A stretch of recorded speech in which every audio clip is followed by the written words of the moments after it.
Alright, we're back out here with the 1986 300ZX, and I got a bunch of parts for it in the mail over the weekend. I was out of town, had a gig. Bunch of ignition stuff. Ooh, cap and rotor. New ones, not mixed match ones like last time. Ignition coil. New spark plug cables. These ones actually came with the car. They were in the back, and I forgot about them. So we're gonna put these on instead of those ones that came in the 85 right behind y'all. Alternator belt, air filter,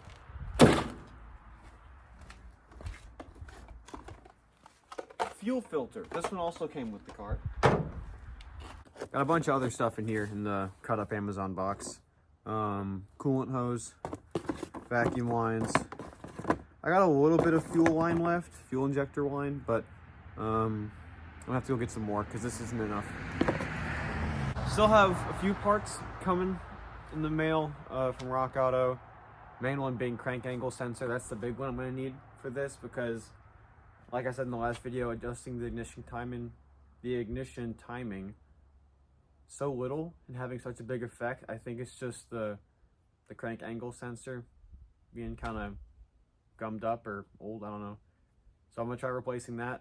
All of my ignition issues with the 85 behind y'all there.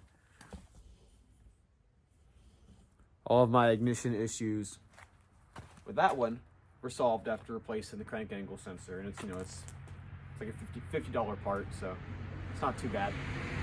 Let's get all these parts on. Alright, I'm not sure if I'm going to replace the filter, honestly, because this thing still looks pretty new. I'm going to compare it to my new one, see if it's even worth changing it, to be honest.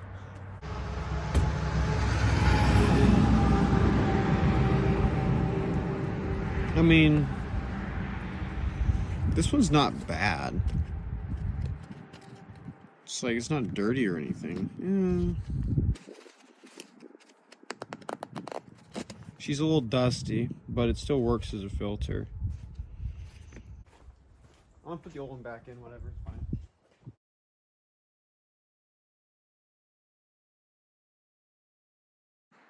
Alright, same predicament as before. The old one, come on, focus. Old one is thicker than the new one here along top. So I might go get some washers or something just to kind of keep this in place. Keep it from moving. I'm not sure, but yeah, put the new one in. All right, I had an idea. I know, it's rare. So like I said, gap is different. So I got some little nuts here. They are bigger than the screws that connect this, so they'll just act like big washers, essentially. And it should work. Let's see if this does what I want it to do.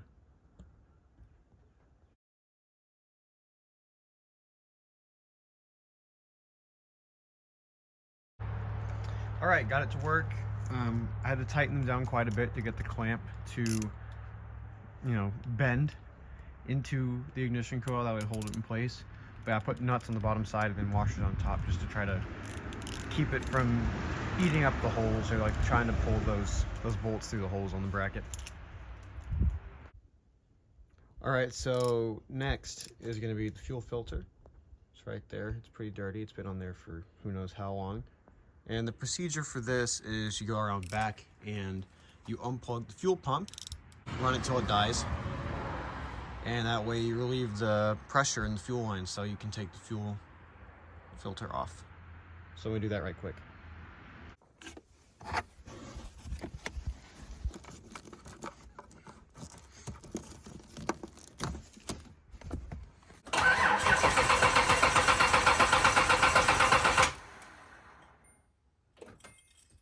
Take that to mean fuel pressure is already relieved. Okay, so here on the fuel filter, it has these little clamps that uses a Phillips head screwdriver to tighten them. I hate those kind of clamps, they suck. So I'm going to use these little hose clamps here that use a 6mm bit socket. So we're going to put these on instead.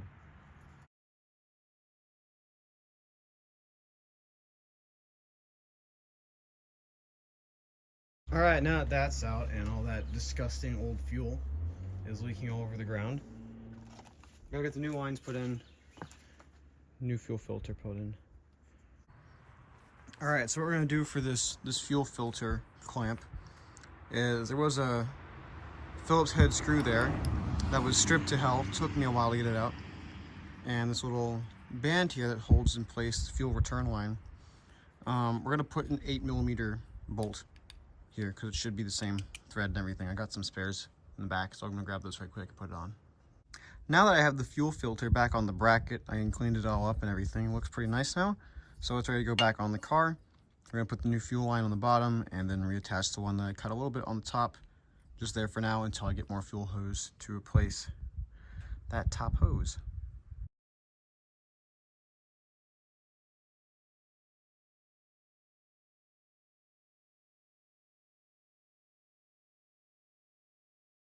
All right, change of plans. I am getting more fuel line, so I will be back shortly.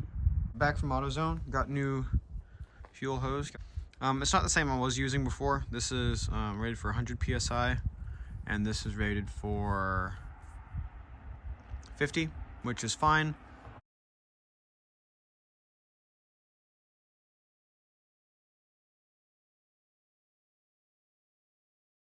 New fuel line in. I want to replace one of the little vacuum lines up here on the top. The reason I'm doing it just now after starting the video is I just remembered it because I saw it up higher on top. Fuel pressure regulator. Right. Just do a little bit of this. Twist that on. Good. Yeesh, crusty. All right. That's looped around. Siphoning the old coolant out of the reservoir here. It's about empty now, that's fine. Get that out of it. It's just water, it's fine. But Mr. UPS man just came. He went and put these right here for me, which is helpful. Let's see what we got. I don't know what this one is. We'll see in a minute.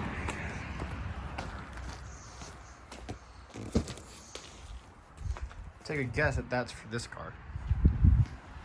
And this is probably also for that car. Let's see, Rock Auto. Let's open her up. And we'll see what we got. I see a lot of things that I'm really happy to see. More suspension stuff. And steering.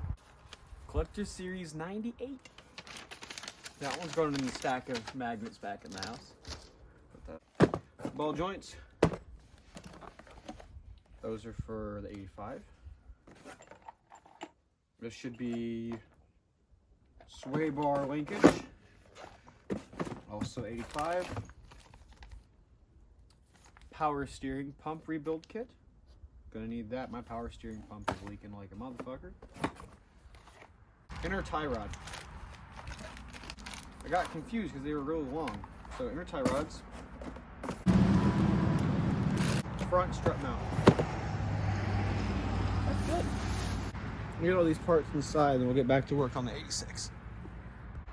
While I'm here, I'm going to go ahead and replace the alternator belt with this new one from Dayco.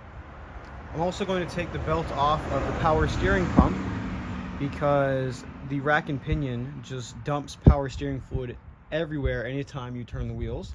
So to keep it from burning up my pump, I'm going to take the belt off.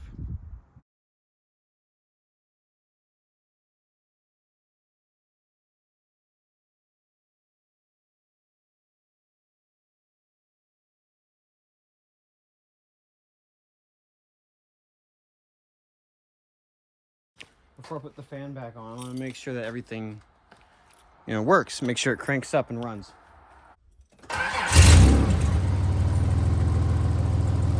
All right.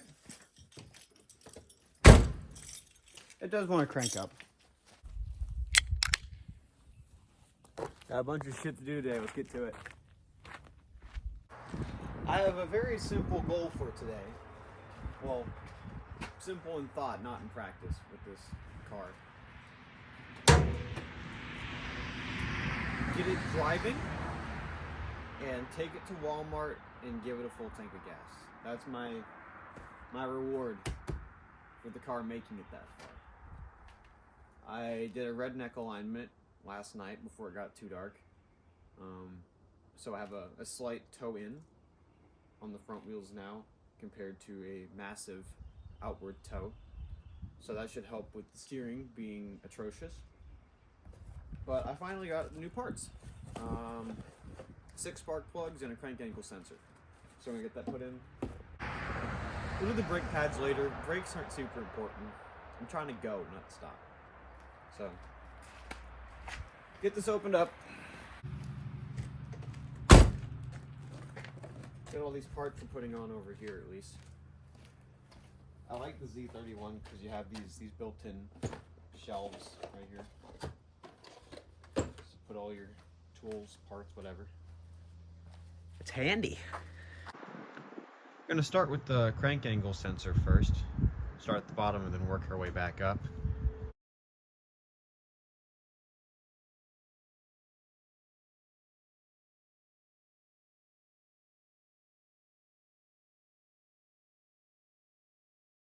First problem of the day, the distributor cap is backwards. The little holes don't line up for the screw to go through to mount it onto the distributor unless the center wire is facing forward instead of backwards. Also, the screws that came with this cap don't fit in the threaded holes on the distributor. So I'm going to use the old cap that I already had. It's a new cap. I haven't put it on a car before this one, so it's been on there for what, a week? Less than a mile on it, so it should be fine. And I'm just going to save this cap for when I'm really desperate. I'll use this. Before I take out the old spark plugs, I'm going to make sure that the new ones are correctly gapped. I believe the gap is supposed to be 0.41, 0.041. It's not quite to 0.04 there on my gauge. We're gonna push it a little bit until it's, there you go, about 0.42. Good. All right. Set that one aside, and then do that for the rest of them. And then I'm going to pull the old spark plugs and put these in. So I'm going to get to that right quick.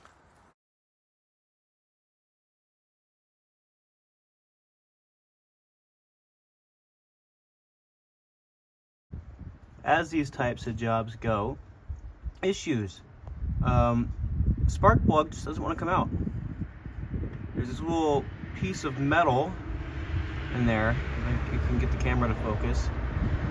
I think you can kind of see it down there.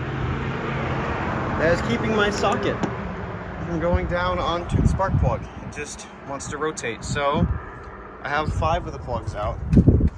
This one broke on the way out, which is annoying, but it still came out. And I have one of the new ones left. So I'm going to try to get this one out.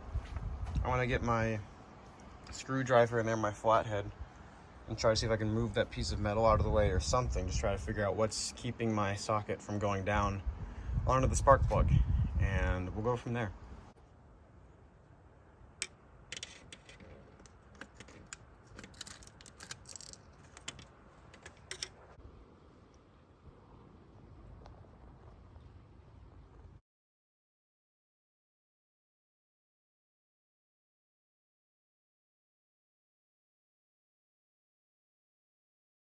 All right, before I do anything else, this is all, pretty big stuff ignition-wise, crank angle sensor, spark plug, cables. I want to try to crank it.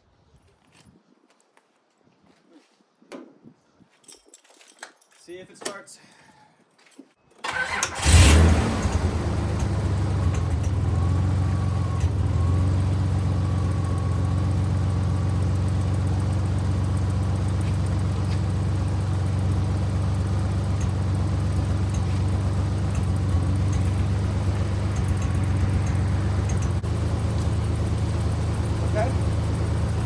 I guess it really did want that little bit more timing.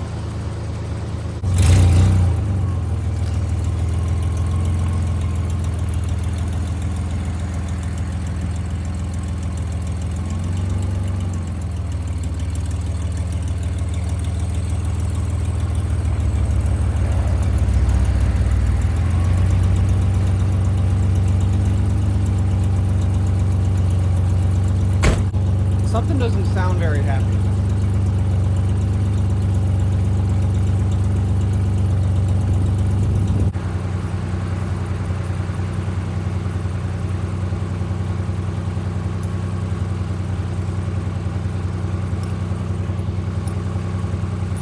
Okay.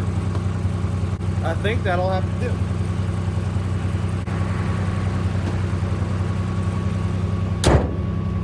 View from here inside the cockpit.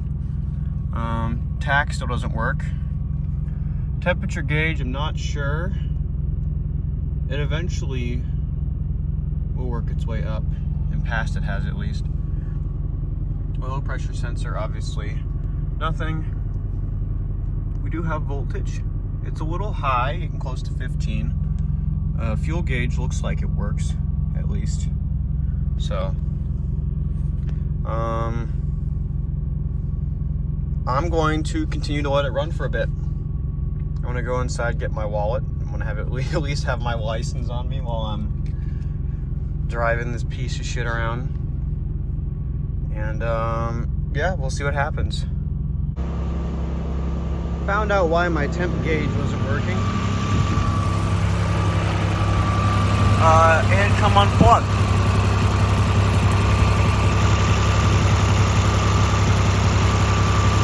Unplugged while I was moving the wiring harness out of the way to put spark plugs in. But it's running pretty decent right now. So I'm just gonna let it keep sitting here for a minute. See if the piston rings will want to start doing their job. I mean, this car hasn't been really driven in 5-6 years, if not longer. I got the window down because there's no AC. So that will help on a drive. You know, just a little bit of ventilation helps. And we're gonna head out on our way in a bit. Just gonna see how it acts. I don't want to go 10 minutes down the road, you know, to get gas, and then it die on me and I'm stuck over there. So I'm gonna let it idle for a bit and just, if it's gonna have any issues, let it have it here. Exhaust is pretty clear as well, which is good. There's a little bit of smoke, a little bit. I don't know if you can even see it on camera, but I can see it in person. It doesn't feel moist or anything, so it should be fine. At worst, it's burning a little bit of oil, but like I said, those piston rings might come around.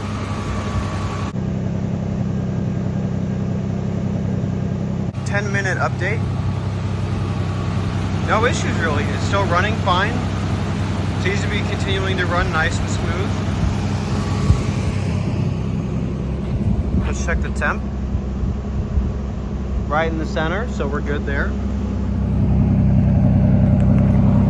Nothing coming out of the exhaust really. Just sounds good.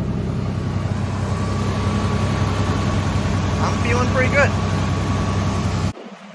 Got a few things I'm bringing with me on the maiden voyage here. Fire extinguisher, you know, that's always a good idea with the project cars and such. And I got some fuel cleaner because, I mean, all of this is, those injectors are probably really gummed up and old. So hopefully this will help out. I'm gonna put that in with the full tank of gas. Now that I've got it pulled around, you can really see there's a little bit of smoke coming out of the exhaust there. It's just burning oil. But yeah, it's about time to go. All right, here we go. Redneck alignment and all. See if this thing actually wants to drive straight this time. It feels a hell of a lot better. Turn signal works. No cars coming.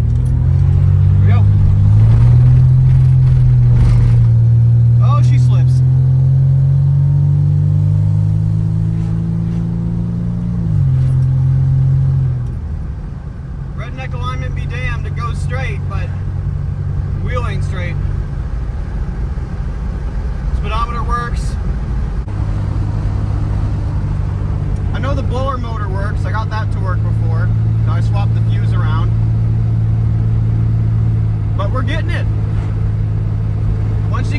to how fucked the steering is, it's not too bad. It's not bumpy or anything. It rides halfway decent. And what counts as straight on the steering wheel, it doesn't change. You know, this is straight right here. Does my horn work? Hey, horn works. Check that off the list. We'll get back to you guys. We're at Walmart.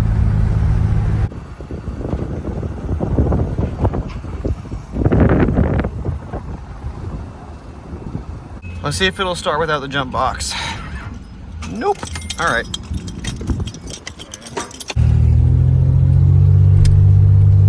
Yeah, first gear slip's pretty bad.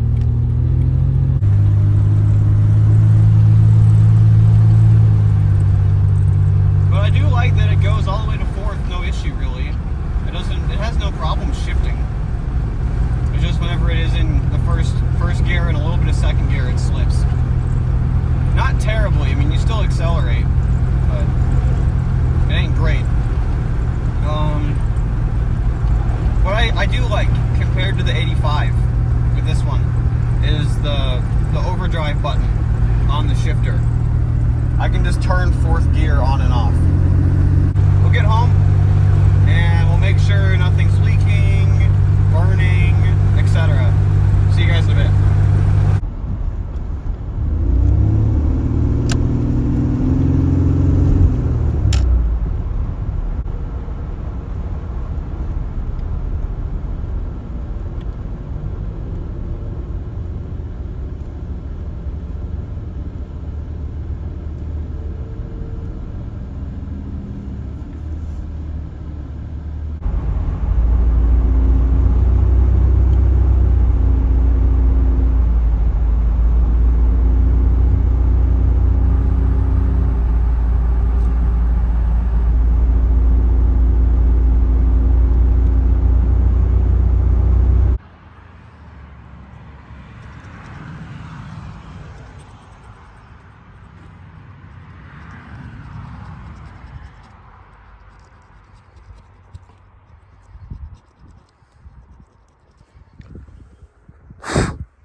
Good stopping point for today. Runs, drives, sort of. Didn't blow up, not leaking anything underneath.